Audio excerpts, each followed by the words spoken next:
Танылган мәгърифәтче, илаһият галиме, дин һәм җәмәгать эшлеклесе Галимҗан Баруди, Галимҗан Мөхәммәтҗан улы Галиев 1857 елның 5 февралендә Казан губернасының Казан өязе, хәзер Биектау районы, Кече Кавал авылында туа. 1860 елда гаилә Казанга күченә. Сәүдәгәр Мөхәммәтҗан Галиев балаларына тиешле белем бирү өчен малын һәм көчен кызганмый. Галимҗан 1862 елдан Казандагы Касимия мәдрәсәсендә укый.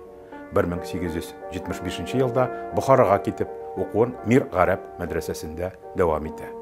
1881 елда Казанга әйләнеп кайта. 1882 елда Иске Татар бистәсендәге 5-нче Җәмигъ мәчеткә имам-хатиб һәм мөгаллим итеп билгеләнә. 1 елдан әтисе салдырган һәм иганәчесе хөрмәтенә Мөхәммәдия дип аталган мәдрәсә ачып, үзеклекләр белән 1918 елга кадәр аңа җитәкчелек итә. 1886-91 елларда Галимҗан Баруди Төркия, Мисыр, Мәккәдә булып кайтканнан соң мәдрәсәдә укыту тәртипләре үзгәртелә. 1901 елга татар байлары иганәсенә мәдрәсәнең 3 катлы таш бинасы салына. Мөхәммәдия Россиядә рәсми төстә җәдидчелек нигезендә эшләгән беренче мәдрәсә була. Анда шәкертләр өчен заманча шартлар тудырыла. Уку-укыту ярдәмлекләре булмау сәбәпле Галимҗан Баруди күп кенә дәреслекләрне үзе яза. Аларның кайберләре дистәгә якын басма кичерә. Мәгърифәтче үзе дә пайчы булып торган Идрисов, Галиев һәм компания Сәүдә йорты ширкәтенең милләт басмаханәсендә генә дә аның 47 исемдәге уку-укыту әсбабы дөнья күрә. Галимҗан Баруди мәдрәсә шәкертләрен тәрбияләүдә турыдан-туры катнаша. Зәйнулла Ишан Расулов тарафыннан аңа Мөхәммәдия шәкертләрен мөритлеккә кабул итәргә рөхсәт бирелә.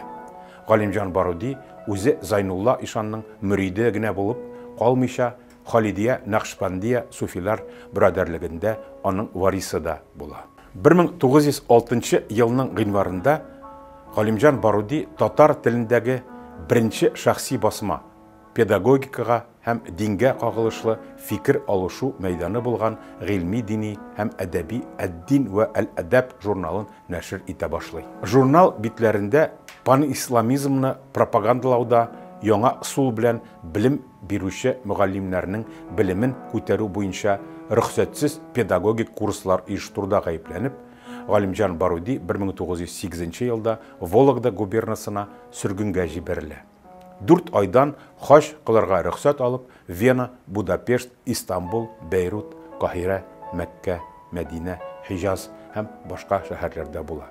1910 елның мартында аңа илгә кайтырга рөхсәт бирелә. Тик 1911 елда Казан шәһәре Галиев мәдрәсәсе җитәкчелегенең хөкүмәткә каршы эшчәнлеге турында яңа эш ачыла. Шуның нәтиҗәсендә Галимҗан Баруди гомеренең ахырына кадәр башта патша жандармериясе, аннары Совет хакимияте күзәтчелегендә яши. Йортында тинтүләр үткәрелә. Беренче рус революциясе елларында Баруди күтәрелеп килүче милли демократик хәрәкәтнең рухи әйдәүчеләреннән берсе буларак таныла. Россия мөселманнарының беренче сәяси фиркасы Иттифак әл-Мөслиминнең программасын, бигрәк тә аның Оренбург дини Мөхәммәди җыенын, шулай ук милли мәгариф системасын үзгәртеп куруга караган өлешләрен эшләүгә зур өлеш кертә. Галимҗан Баруди бөтен Россия мөселманнарының 1906 елның гыйнвар һәм август айларында узган 2 һәм 3 курултайлары эшендә катнаша. 3 курултайда президиум әгъзасы, диния нәзарәте органнарын үзгәртеп кыру комиссиясе рәисе, Иттифак әл-Мөслимин партиясе үзәк комитеты әгъзасы итеп сайлана. Ул шулай ук бөтен Россия мөселманнарының 1917 елгы курултайларында да катнаша. Беренче курултайда ул Эчке Россия һәм Сибир мөселманнары үзәк диния нәзарәте мөфтие итеп сайлана. 1917-18 елларда Милләт мәҗлесе депутаты, диния нәзарәте рәисе.